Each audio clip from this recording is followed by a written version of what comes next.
What's up, folks? Jermaine Bibb here, back with another video.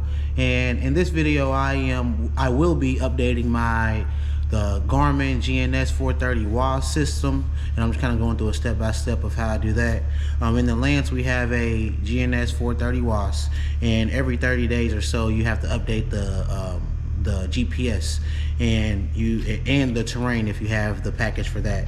And through that, you download pretty much the Garmin database, and once you download that and purchase the packages that you need, the systems that you need for the particular GPS that you have for the aircraft, you will use the two cards that you have. Excuse me. There you go. The two cards. One will be for IFR and GPS, then the other one's for terrain. Some people say you don't have to update the terrain as often because, you know, when is the world or the geographical features really changing? Not every 30 days, right? So you don't have to buy that package. But for me and my dad, when we got the plane, we went ahead and bought the package with both the GPS update and the terrain update, so we can have everything all the way updated. Then we'll just kind of play it by ear. But so pretty much I update it every time it says update. I'm gonna do the GPS one first. And really, for the process of that, you will need a card reader, which is this right here. It will fit for your GPS card. And I'm currently in the hangar right now, and I brought my laptop right here, as you can see. And just to walk you through that, so I'm gonna put this will go into here. So plug that in, which is in there right now.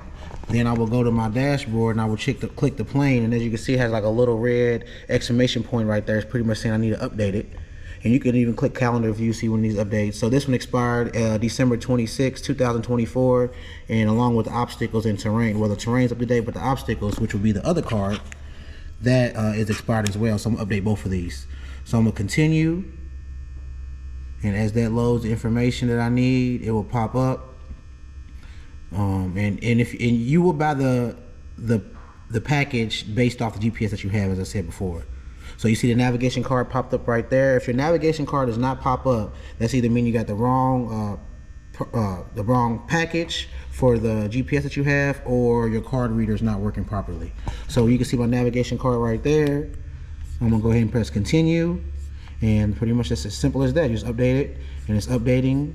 50% done updated, and it's installing the GPS. You see that right there. And yeah, and that's pretty much all that. So all this is really important, I'm saying, because I mean, of course, if you're VFR and use your iPad, you probably don't need to update a GPS as much.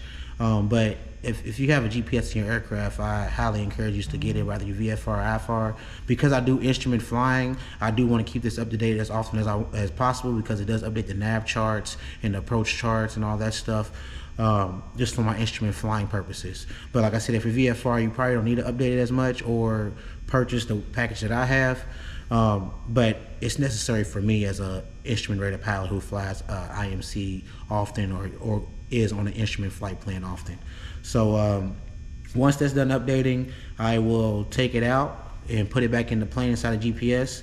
And I will go ahead and update my other one, which is the obstacles and terrain. And it will pretty much be the same process of that. So we're gonna let this update and see what's going on. All right, so after completed, it says successful created one card, SD card, successfully created one SD card. Updates now complete for the Gns 430W. The W means WAS. So I have WAS capability with this card, so the navigation card.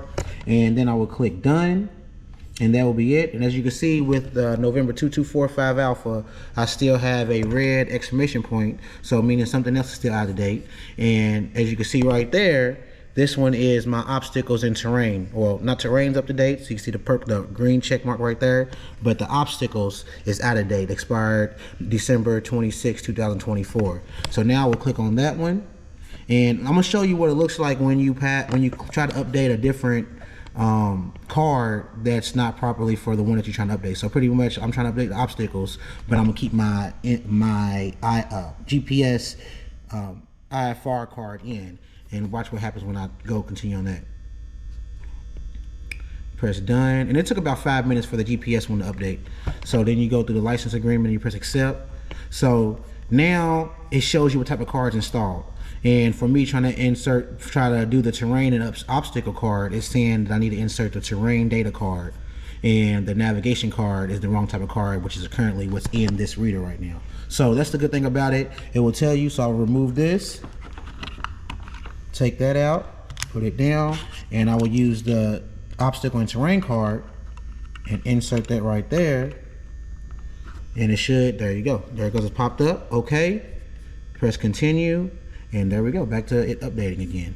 So it's installing.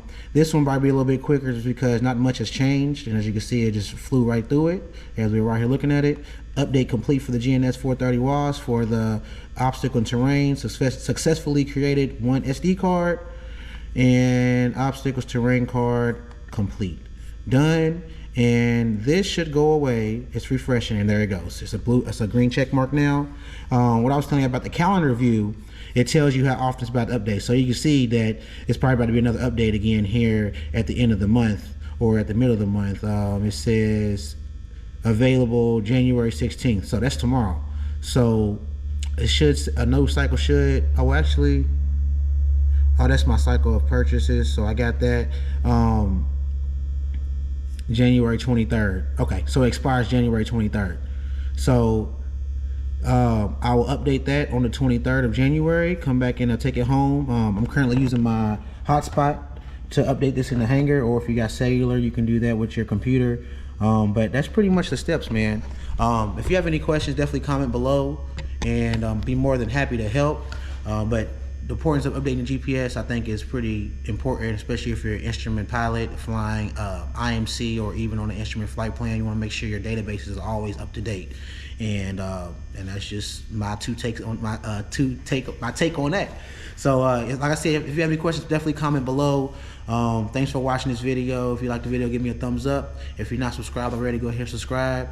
I'm actually about to pull the plane out here in a little bit and do an engine test. I had some the sensor on one of my cylinders was lower than when I was on my flight the other day. So I'm gonna go ahead and do a run up and check that out, and potentially take it in the air. So maybe there'll be a video, and if that is, check that out. And thanks for watching again. Expand your horizons, no limits. Stay proficient, stay consistent. Y'all stay safe out there. Blue skies and tailwinds.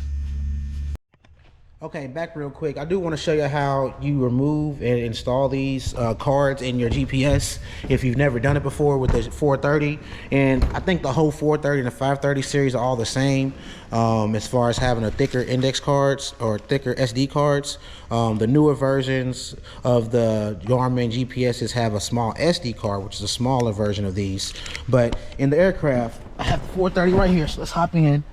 And you have two slots. I don't know if you can see those slots. They're empty. It's kind of hard to see because they're black, but it's two empty slots right here. The left goes for the GPS and updated system, a card, SD card, and the right is for the obstacles and terrain. So you can kind of see it's like a little slot right there if you can. This is the 430. Love this thing. Hopefully get the upgrade soon, but keep this in the aircraft. So this is the terrain. The terrain card will go in on the left side. And normally with the card you have the flap, so you have this little flap right here. See a little flap? So it's like a little flap right here. That's how you pull it out, and you put that in silver to the right, push it, you just push it in, simple as that. Now that's in there. You can kind of tell which ones kind of has stuff in it, which is filled, and this one's still empty. So then I will take the other GPS card, which is my my other database card, have the silver on the right side with the flap down, and now that's in on the left side. And that's pretty much how you put it back in. When you pull it out, and it took me a while to figure this out, I didn't want to get overly aggressive, you kind of just push in on the tab on the middle of the SD card, and then the flap will raise. You can still see the flap right there. See the flap raise, it's back down. So you push it in, it's kind of hard, there you go, then just kind of get up under it. And don't be afraid to get a little aggressive with these, because you know they're meant to get pushed in, but you just pull it right back out, and that's how you remove it. Then you push it back in, and then once it does do that, so I can turn my master on, and then my avionics will come on with all this coming on. The GPS will eventually come on with all that, the Garmin, and we'll see all that power up. and once it comes to complete power, and it should tell me which the latest database I have, and it should stay up to date. So let's wait for that to kick in. Land, terrain, and obstacle databases. Alright, so look, base map, land database 3.0, all that stuff. Obstacles database, terrain, expires February 20 of 2025, so I am up to date on that. Aviation database expires January 23rd, the 23rd of January 2025. So like I said, on the database on my computer, that's when it's going to expire, and I pretty much just press enter for OK. There it is, a closer look. Enter for OK, and then that's pretty much it. You know, of course it tells you about the half left, the left CDI, and all that stuff, out of view, and make sure all that matches up, and OK again, and it will load up. And that's when all your rain GPS systems will update and all that. Alright, so that's pretty much it. That's the video, and like I said, thanks again for watching. Subscribe if you're not already. Give me a comment below if you have any questions. Follow me on Instagram, Facebook, Twitter. Oh, not on Twitter, I don't have an X, Twitter, X, whatever. TikTok's on its way out, so hopefully not, but I'm on all social media platforms. I try to post multiple times a week of my flights and me talking on the comms and stuff. So if you're not subscribed already, or not even following me on any of those social media platforms, please do. Just search Jermaine Bibb and Pilot Jermaine Bibb, and you can follow me and add me and all that stuff. And it's an aviation community. We really help each other out. So I hope you enjoyed this video. Give me a thumbs up, and like I said, no limits. Expand your horizons and stay proficient. Stay consistent. Peace.